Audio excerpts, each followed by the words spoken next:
sa unang tanong tungkol sa nahiya na ba sila, hindi po ang Pangulo at ang Palasyo makakapagsabi kung nahiya na sila. Dahil yung iba naman ay hindi pa umaamin.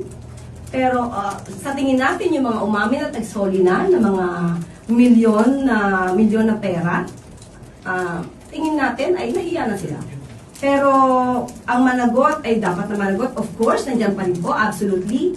Yan ang nais ng Pangulo. Managot ang dapat na managot. Pero hindi man nahuhuli, tama po ba? Ano yung sabi nyo? Si Saldico, di man pa nahuhuli si Saldico. Hindi po umiikot ang flood control mess or investigation kay Saldico lamang. Marami pang maaaring involved sa anomalya, maaari pang maraming korupsyon na naganap. Nandiyan na nga yung binabanggit ni dating Congressman Andaya na 2018 pa lang ay meron ng issue tungkol sa flood control projects at meron na rin issue tungkol sa ghost projects ng 2020.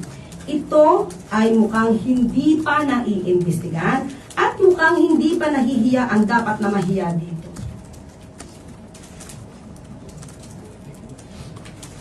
May sunod na tanong mula kay Tina Marangit.